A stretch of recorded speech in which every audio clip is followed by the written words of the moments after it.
welcome to you. This is Drew, your Queen City cabbie, down here in Scarborough. So, got a nice little story here connected with the taxi business. And it's got a moral, yes, but hopefully it's entertaining enough for you.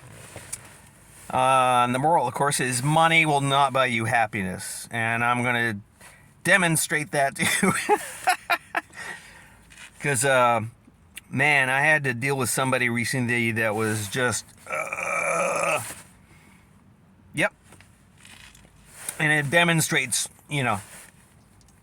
money will not buy you happiness, but it'll make you miserable as hell. Yeah.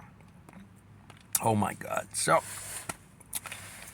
all right, so it's pretty recently, it was just a typical quiet morning.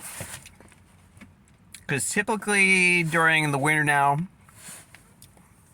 unless somebody's got to go to the airport early in the morning, you don't start getting the calls until about 8, 9 o'clock. So, and it's typically short stuff, just go to the store, smoke shop, stuff like that. But on this occasion, it's the airport calling. Okay, so apparently some airlines have had cancellations. So there's this old guy, he's stuck there, and he needs to get to Portland quick. So he can catch a flight to Oakland, I don't know, California, someplace. Yeah, so, yeah, that's a decent trip, and it's a big fare, so head on over and pick him up, and it's this very, very old guy, and put his wheelchair in the trunk, and off we go to Portland. All right, then I had put up with a rather nasty old curmudgeon, trying to get in somebody to get him a trip, or arrange a trip so he can get out to California from Portland, Maine. Not the most easy place to get it out there. So, I'm trying to help somewhat as best I can while I'm driving down the highway. Because he's not getting help from anybody. He's going through the usual rigmarole you got to deal with when you call airlines to arrange a flight. Because, they use these call services in India, places like that, where they can't help you for crap. And you'll go through the rigmarole of, press 1 for blah, blah, blah, blah. Press 2 for blah, blah, blah, blah, blah, blah. And then you finally reach somebody, and they're just not helpful at all. And because he was just old and curmudgeonly and just had a short temper, he would hang up on them and, which was not pleasant. And then he started to bother, like I said, nieces and daughters, I think. So some family member he was trying to reach and get them, because apparently they work for him. Yeah, so this is apparently some sort of wealthy businessman type. Yeah, and he went off on a complete rant, and like I said, he was using very abusive language on these family members.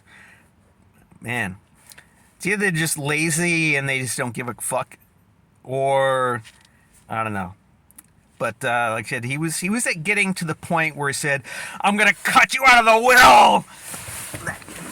He was getting that enraged about these family members. So I had to just sit there and listen to this, haranguing by this crazy old guy. And then, so okay, once that's done, then things calm down, and then he starts to go into these harangues about religion and God, and how wonderful and godly he is, and so, typical, right? And but since I'm the annoying questioning type, I start to question him about his beliefs, and he has this real head scratcher of a statement. He says, because he thinks Christianity's fake and not worth much of anything. What? If you can imagine, he likes God, but doesn't think much of Christianity. Okay. Didn't make any sense at all, but he is who he is. He's definitely a character. Not somebody you want to be around, especially if he needs something from you and you're not gonna jump, because he is that type. He said, "You see, I say jump. You say how high." That kind of thing. Whew. Yeah, that was the worst part. Like I said, hear this guy just be nasty to these airline people and his family members. Man.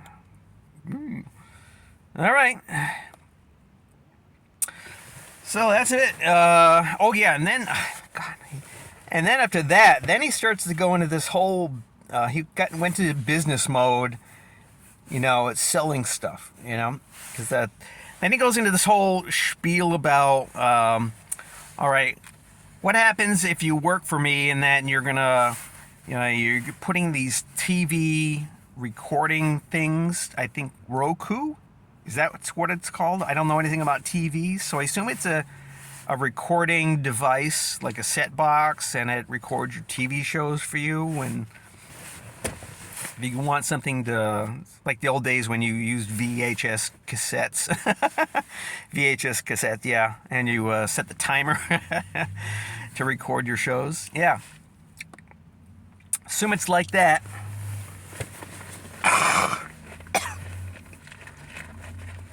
Yeah, so he's selling me on this.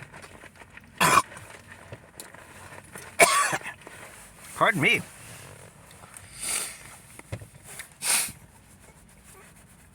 Oh, and the worst part, he was just being insulting. Basically, he was in a rather roundabout way saying, "Oh, your job is so worthless.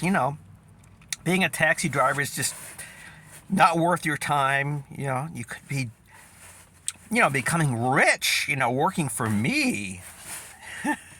But yeah, he was being insulting by just saying, "What are you wasting your time, doing taxi driving? You could be making the big bucks working for me." Yeah, he did that whole thing. But he did it in a very insulting way. So, holy moly. So, eventually I get this guy to the Portland airport, get him off,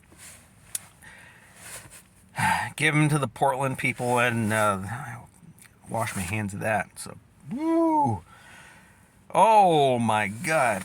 Well, it took a little while. Good thing there was good classical music playing on the radio station, because, good Lord. Man. Yeah, he is definitely proof positive that money will not bring you happiness. Nope. It'll just bring you misery. People will not like you, because it was obvious these kids didn't give a crap. They didn't give a crap about this dude. Just because, like, he was just one of these hard-nosed businessman type that just expects loyalty and service, and he's not going to give you anything in return except money, maybe. So, this is true here in Scarborough, your Queen City cabbie, with a story I hope has got a moral lesson to it. They should. I mean, stories should have morals and things of that kind. So, but thanks for listening. I'll see you all later. Got some cool stuff coming up. I was exploring some cellar holes today down along the Penobscot River. Yep. Which I mean, future metal detecting sites. That's right. Thanks you. Bye-bye, and see you later.